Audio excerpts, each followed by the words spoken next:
Nessa unidade vamos entender mais sobre a teoria geral das contribuições especiais. Afinal, o que são contribuições sociais? Para responder este e outros questionamentos, vamos contar com a didática do professor Edivaldo Nilo. Boa aula!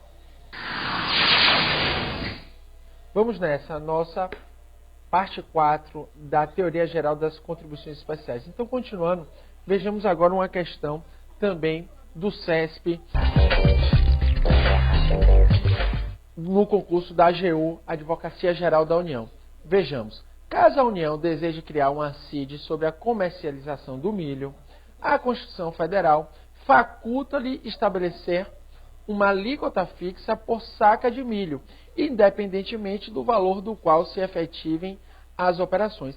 Veja que é verdadeira a questão. Isso aí, uma alíquota específica que utilizou como unidade de medida a saca de milho.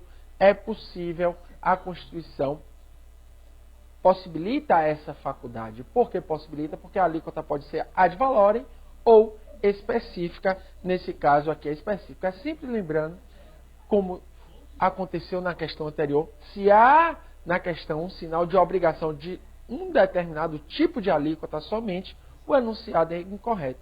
Veja aqui que a questão foi muito bem feita, falou em faculdade, ou seja, poderia ser também alíquota de valor. E no caso, foi escolhida a específica, não tem erro algum. Pessoal, dito isso, vamos agora trabalhar com a classificação que cai muito no mundo dos concursos. A classificação das contribuições sociais. Nós vimos a parte geral da classificação das contribuições previstas no artigo 149, que fala que a União compete exclusivamente às contribuições sociais, a contribuição de intervenção do domínio econômico e a contribuição de interesse de categorias profissionais ou econômicas, também chamada de contribuições corporativas. Perceba agora que vamos trabalhar com a classificação das contribuições sociais e as suas subespécies, estabelecendo quais são os dispositivos que você tem que atentar. Então vejamos a classificação predominante do Supremo Tribunal Federal e também que vem sendo predominantemente cobrada pelas bancas de concursos públicos. Então veja, o primeiro tipo de contribuição social que nós podemos elencar são as contribuições sociais ordinárias ou nominadas da Seguridade Social.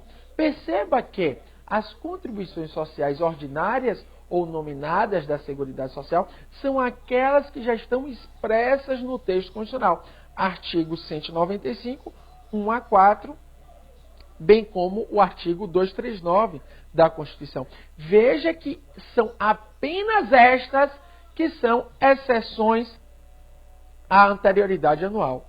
Isto é, todas as outras contribuições sociais, inclusive as contribuições sociais gerais, devem observar a anterioridade anual, também chamada de anterioridade geral. É esta aqui que se aplica como uma luva o artigo 195, parágrafo 4º do texto constitucional, ao estabelecer a exceção. Então veja que somente a exceção, a anterioridade anual, as contribuições nominadas. Vejamos quais são estas contribuições. Então começamos aí nessa subespécie de ordinária pela contribuição social do empregador, da empresa e da entidade a ela equiparada. Isso aí é a contribuição paga previdenciária pelo patrão, ok?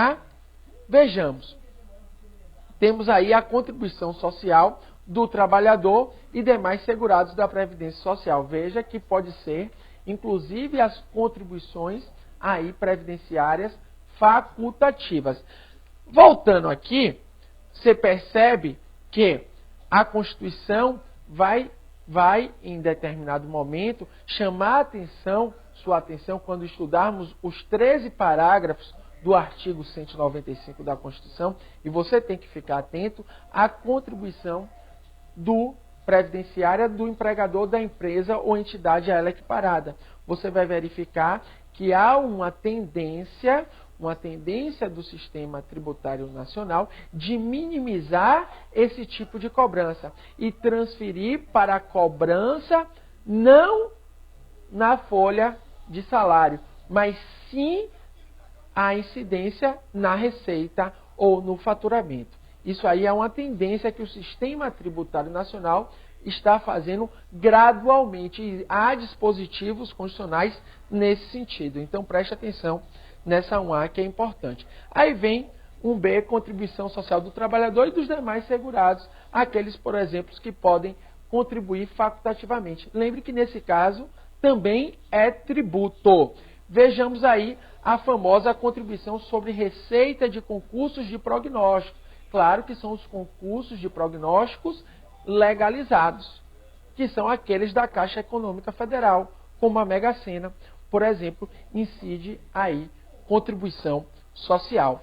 Vejamos a 1D, que é a nova que você viu que está de acordo com o artigo 149, parágrafo 2º, inciso 2.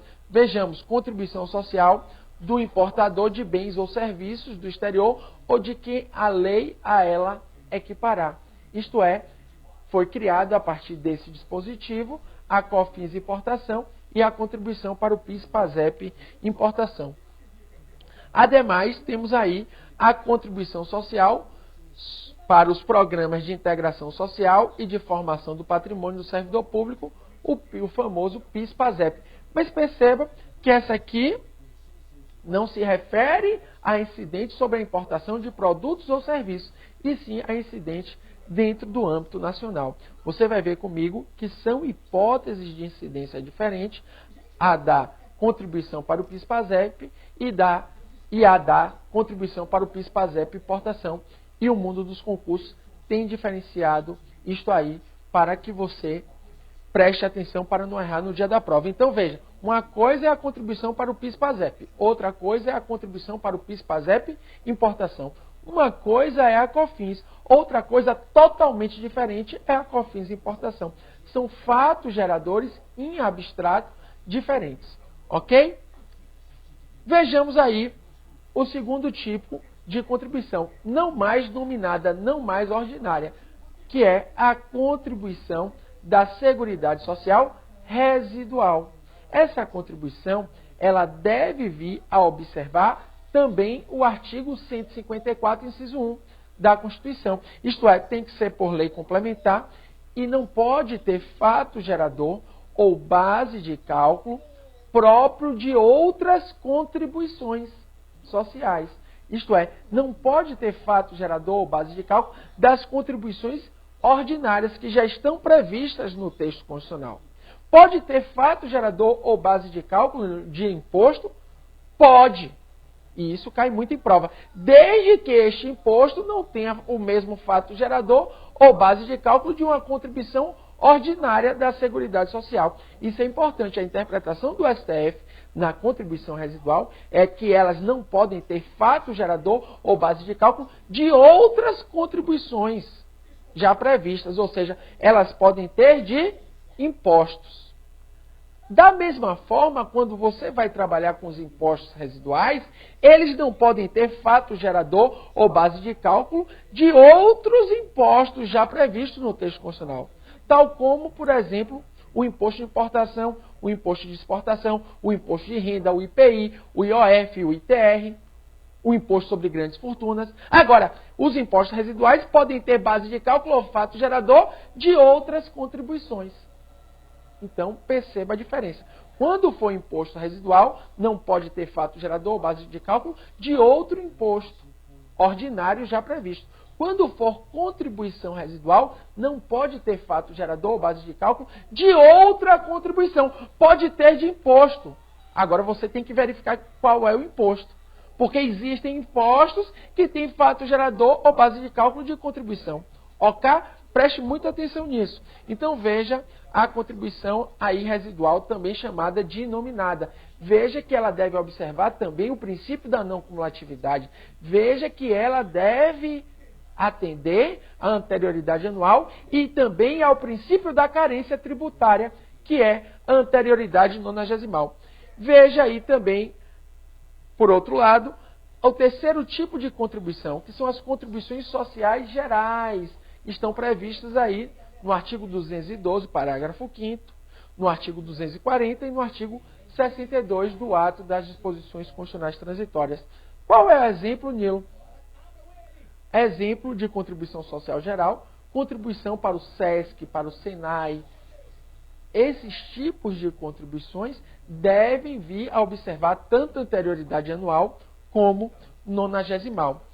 Vejamos agora questão de concurso sobre o tema tratando a respeito da parafiscalidade. Mas antes disso, vamos aqui ao quadro verificar um ponto que incide muito em concurso, que vai ser cobrado nas duas próximas questões que vamos analisar. Todas as contribuições sociais são parafiscais? O que é esta parafiscalidade? Veja, o Instituto da Parafiscalidade no Direito Tributário veio a auxiliar ao Estado. Você sabe que o sujeito ativo da relação jurídico-tributária é aquele que tem capacidade para exigir o tributo. Veja que essa capacidade para exigir o tributo, que significa fiscalizar e arrecadar o tributo, e não simplesmente arrecadar, porque, por exemplo, as instituições financeiras arrecadam os tributos. Ser sujeito ativo é capacidade para fiscalizar e arrecadar. Veja que as instituições financeiras, os bancos comerciais, não podem ser sujeito ativo.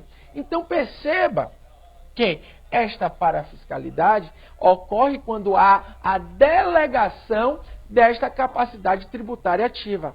E essa delegação, segundo os termos do CTN, só pode vir a ser feita a pessoa jurídica de direito público.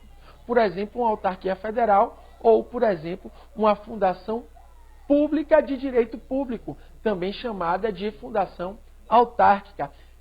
Preste atenção que isto segundo o Código Tributário Nacional, mas a literalidade, e assim pode vir a ser cobrado no dia da sua prova. Agora, segundo a jurisprudência do Superior Tribunal de Justiça, o Superior Tribunal de Justiça já superou há muito tempo esta questão de ser sujeito ativo somente pessoa jurídica de direito público. O Superior Tribunal de Justiça, o STJ, entende que pessoa jurídica de direito privado também pode ser sujeito ativo. Por exemplo, nas contribuições para o SESI, para o SENAI, para o SENAC, nas contribuições sindicais. Então ele tem uma súmula afirmando que a Confederação Nacional de Agricultura pode ser sujeito ativo tributário. Então perceba que o STJ já superou. Mas, Nilo, o que é essa parafiscalidade? Essa parafiscalidade é quando há esta delegação da capacidade tributária ativa. Isto é, o sujeito ativo não é o mesmo ente competente para instituir o tributo. Ou seja, ocorre essa delegação para fiscalizar e arrecadar o tributo. Então, qual é a pergunta? Todas as contribuições são parafiscais? É claro que não. E isso vamos explicar daqui a pouco. Um forte abraço. Muito bem. Nessa unidade de estudo você entendeu um pouco mais sobre as contribuições sociais.